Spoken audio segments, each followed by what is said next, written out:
this one company established the need, and then as we spoke to other businesses in the community, it became abundantly clear that this was a deficiency.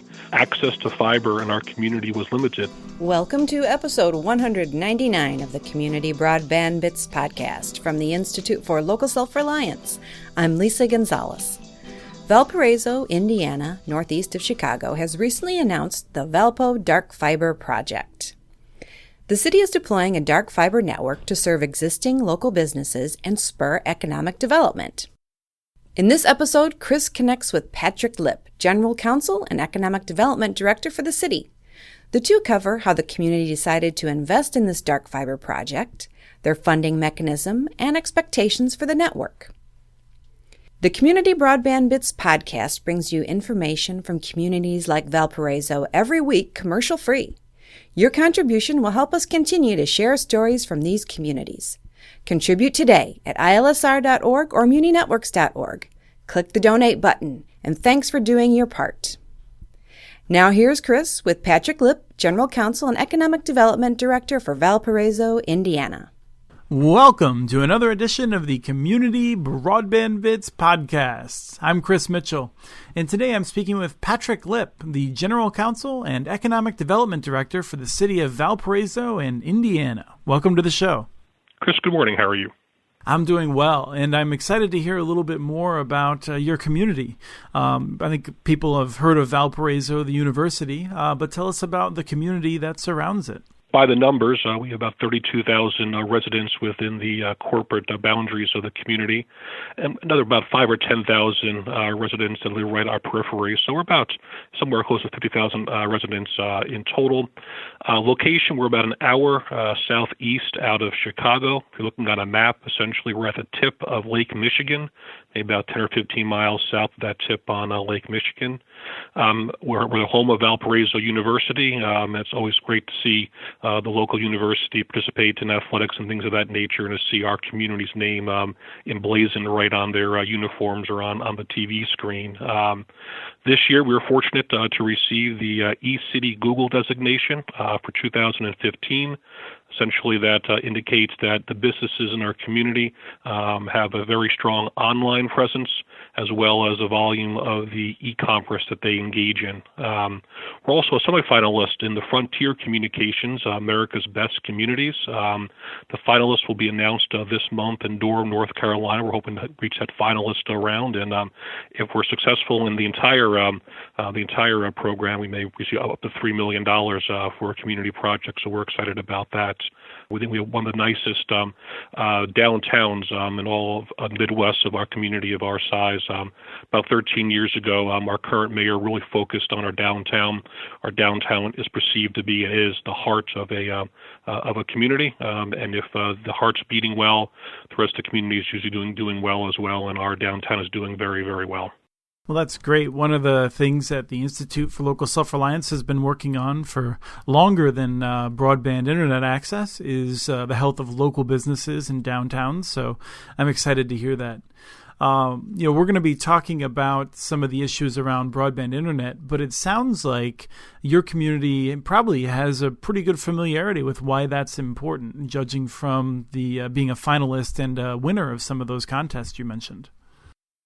And that's correct. And speaking generally about the communications and fiber and the importance of connectivity, that's what drew the city's interest into this fiber project, which I know we'll talk a little bit more about in this discussion here. But looking from the community's perspective and knowing the other utilities that we provide very well in terms of sewer and water and roads and police and fire protection, things of that nature, but almost was a natural fit when we saw a need in our business as well as our residential community for fiber that we investigate and get to the point where we are now in our fiber project. And as we head into this discussion, let's just briefly talk about dark fiber, because that plays an important role in your planning. And I think some people are confused. When you say dark fiber, what does that mean?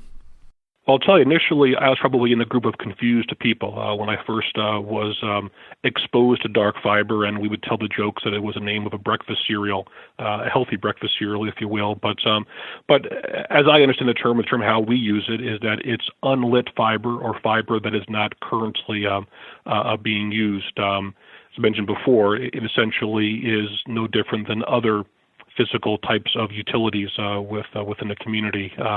Again, sewer lines, utility poles, water lines, roads, things of that nature. And so again, back to the question as to what dark fiber is. It is fiber that is available to be used by, in our case, a business citizen in our community for connectivity and connection to the internet. Let me get a better sense of what it means for the community. Rather, what is your plan for how the community can use dark fiber to improve access for businesses? Yeah, I guess to answer the question, maybe back up a little bit to how we got to where we are right now. And I guess I mentioned in my earlier joke about dark fiber, when this, I guess, notion of the need of fiber in our community was first discussed was back in 2014. And we had a local business, a high technology based business, 110 jobs, and for a community of our size, that's a large employer in terms of the technology field. Approached the city and essentially said that we've outgrown our current space and we need to expand, which is obviously any community wants to hear. The challenge, though, was that for them, the issue wasn't land. It wasn't utilities or roads in the traditional sense. Their business was predicated on fiber connectivity. They're a company that handles business and bank transactions for banks and other financial institutions. And so really my job and the job of others was to identify a location in our community that would meet those specific needs. And as we found, that was much more difficult than we initially thought. And during that process, it occurred to me and others is that if this company was seeing this difficulty for their fiber needs, were they simply an outlier? Were they just had needs that no other company could address, or whether this was more indicative of other businesses that were having their growth stunted or not seeing the best in terms of what they could do in our community because of a lack of fiber availability. I think that's really worth emphasizing, that you were dealing with local businesses that had succeeded and wanted to continue to expand, because there's recently a report that had come out that was criticizing local governments getting involved in these matters. And one of its arguments was that it's just a means of trying to pull businesses out of other communities, and so it didn't really represent growth in the economy. But your story is similar to that I've heard from many others, which is that your first priority was not to bring in businesses from maybe, other communities, but rather to serve your existing businesses. And that's absolutely correct. But the notion of dark fiber or just fiber in general, was not on my radar in 2014. It wasn't until this one company established the need, and then as we spoke to other businesses in the community, it became abundantly clear that this was a deficiency for Valparaiso. Access to fiber in our community was limited. Now, a company could, if they had enough resources, could have a local provider provide fiber out to their particular location.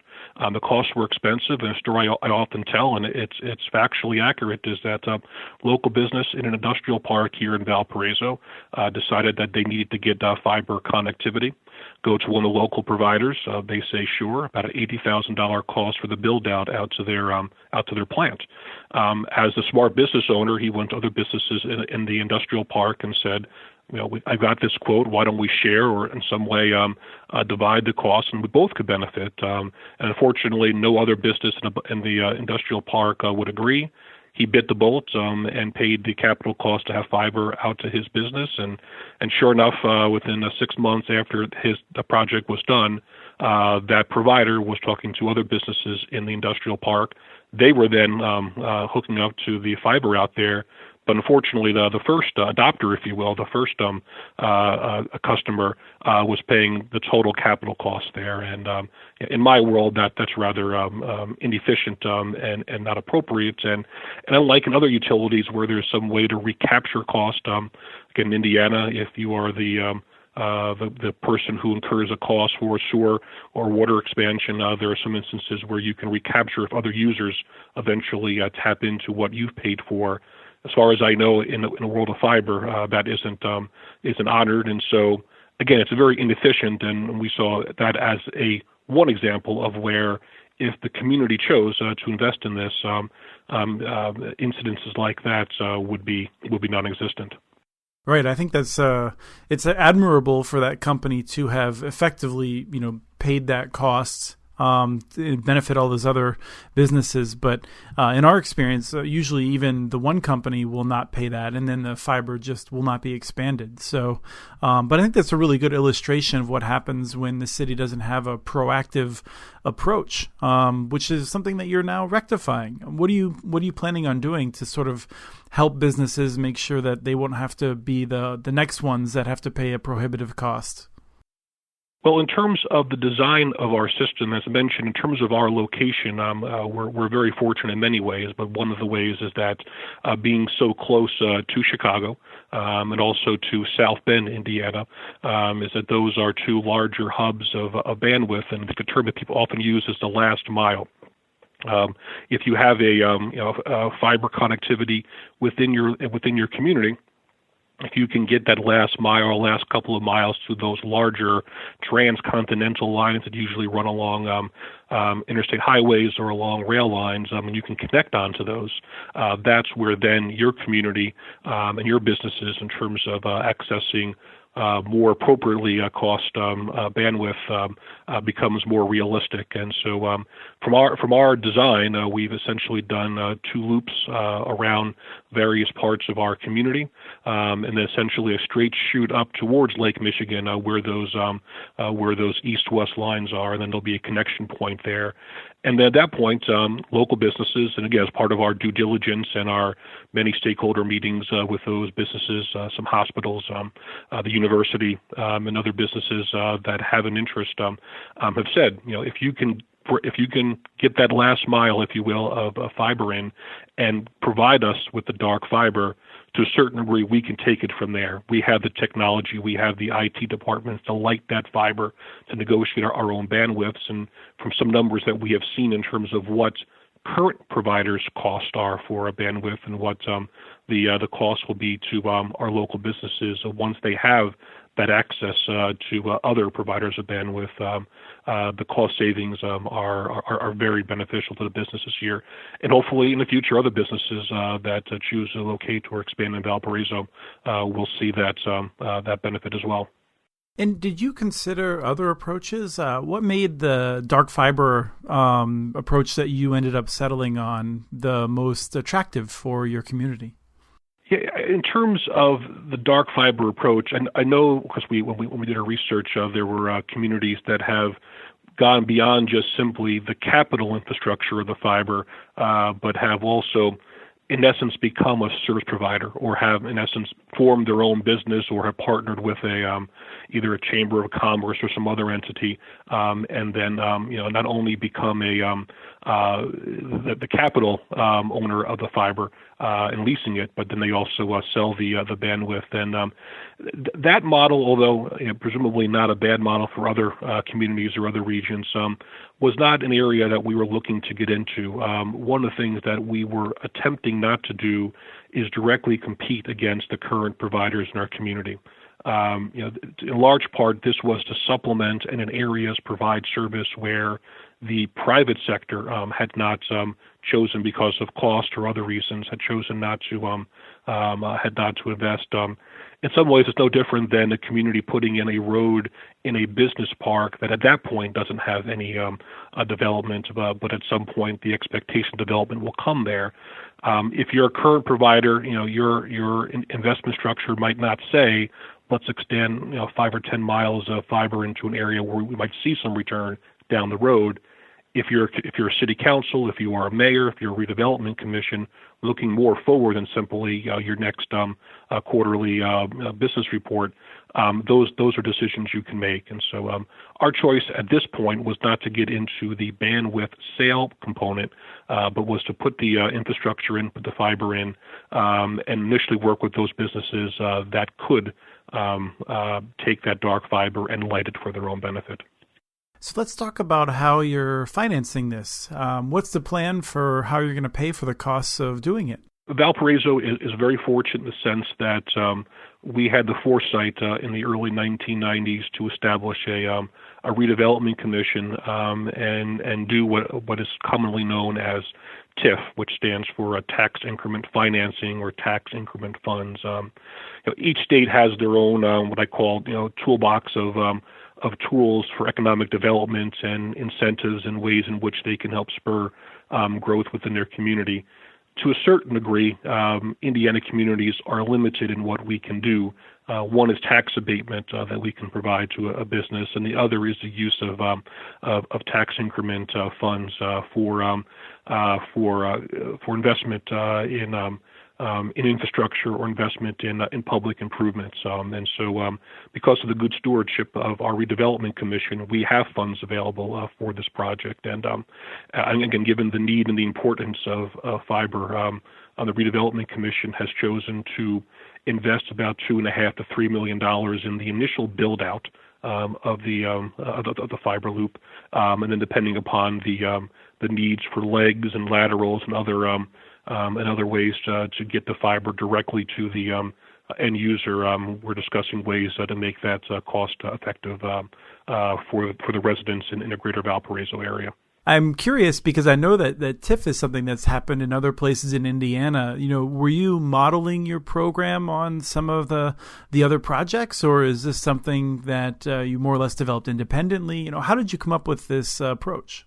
Yeah, I think to a certain degree, it's independent. I mentioned before South Bend, and I think South Bend was one of the, I would say, pioneers in terms of a fiber project, something along the lines of what we're doing. The nice thing about the South Bend project is that it was initially all self-financed, and so you had, as I understand it, some hospitals, Notre Dame University, and some other large users in the South Bend area in the early 2000s. Each ponied up some money, and then their MetroNet was born from that.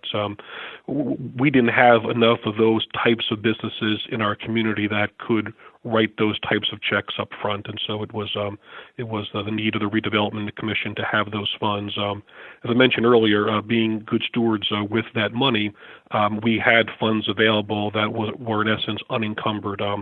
Oftentimes, redevelopment commissions, and which is not a bad thing, but redevelopment commissions and working on a project, when they receive their tax increment, when they receive that tax revenue for a particular project, it often goes back into paying debt service or paying for the bonds that paid for the road or the other infrastructure improvements in an area there.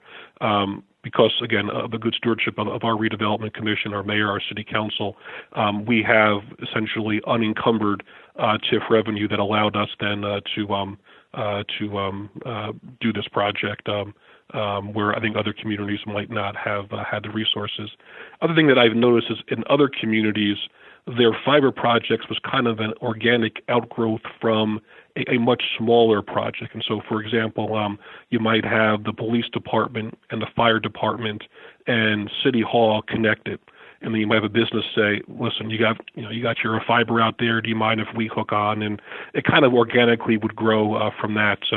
We didn't have that base. And so to a large degree, we're starting literally from square one in building this fiber project out. And so unlike other communities where it just grew organically or just grew with direction and plan, this was really on a design as to where our current and future needs are, where are the customers that have said that if the fiber is there, will connect on, and really basing the development on current usage and then our anticipated usage of other businesses in the future. I'm curious, how are businesses and other folks reacting in the community to this project to expand fiber access? I'll tell you, it has been an overwhelming positive response. I think in part it was due to the thoughtful diligence of those involved in the project. This was not a spur of the moment. This was not a reaction to some other community doing it and saying, well, if they're doing it, we need to do it, and so we need to rush and hire consultants and hire fiber contractors. As I mentioned, it began in 2014. We reached out to the businesses in our community to see if there was, in fact, a need for this. That need was confirmed, and really partnering with our local Chamber of Commerce and partnering with a couple other economic development groups in our community. The community was kept apprised of what was going on. The culmination, if you will, was probably in early April of this year. In March, the Redevelopment Commission approved the award of our fiber construction contract, and so as we speak right now, the crews are out around our community beginning the actual install. But a couple of weeks ago, we had our first community meeting where people could come and literally ask questions and sign up, if you will. And we initially had a room in our chamber building here that held about 70 people, and it was quickly apparent that would not be enough. We moved it to a larger venue, and we had about 120 plus people come. And presumably there were some just there kicking the tires and curious as to what was going on. But there was a lot of business interest. There were many internet service providers that were there to see how they could partner and be involved in this process there. And it really, I think, as our mayor often says, a good process leads to a good result. And this process was thoughtful, it was inclusive, and we really have the community's backing of this. And we think once the backbone is put in, if you will, those two circular loops and businesses that we first identified are hooked on there, it's going to be really neat to see how this fiber loop and the fiber project develops, because presumably there are things that we're not thinking of, and I think in a good sort of way, that people much smarter than myself and others will say, well, how about this? What if you do it this way? And it's going to be neat to see how this capital project for our community grows positively. And as a final question, I'm curious what you are hoping to see over the next 5 years. How will you know if you're successful with this investment? Well, I think success can be defined in many different ways. On the more pragmatic approach, our redevelopment commission has tasked myself and others to ensure that their capital investment, about $2.5 to $3 million, will in essence be recaptured over a 10-year period. And so we'll be monitoring in terms of the revenue that the redevelopment commission collects in leasing and other costs as offset by our expenses to see where we are, and based upon how we project this, we think we'll do okay. In terms of looking at the success of this project more holistically, seeing businesses able to secure connectivity to the internet at a more cost-effective rate. The other aspect that I have not talked about before, but I think it's important to reference, is the importance of redundant services. Another aspect that we heard loud and clear from the business in our community is that where at one point having just an internet connection and fiber connection was important. As businesses grow, having that redundant, or in essence insurance on their connectivity, is vital. For you and I, if our Netflix goes off at 8 o'clock and we can't see a movie, that kind of is what it is. If a business is down for a period of time, nothing gets done. And to have that redundant ability, and so to provide that at a cost-effective rate for businesses will be valuable. I guess big picture, from Indiana's perspective, we're always focused on assessed value and looking at our community and looking how, whether it's residential, whether it's the business community, and how the values of those businesses are growing and how that impacts the city, and seeing businesses choose Valparaiso to come here and to expand their footprint because of that benefit is something that we expect to see and hopefully will see. Well, terrific. Thank you so much for coming on to tell us more about your approach in Valparaiso. Thank you, Chris. That was Chris and Patrick Lipp, General Counsel and Economic Development Director at Valparaiso, Indiana. Remember, contributions like yours keep the Community Broadband Bits podcast broadcasting weekly. Go to ilsr.org or muninetworks.org and donate. Send us your ideas for the show. Email us at podcast@muninetworks.org. You can follow Chris on Twitter. His handle is @CommunityNets. You can also follow muninetworks.org stories on Twitter, where the handle is @muninetworks.org. Thank you, Kathleen Martin, for the song Player vs. Player, licensed through Creative Commons. And thank you for listening to episode 199 of the Community Broadband Bits podcast.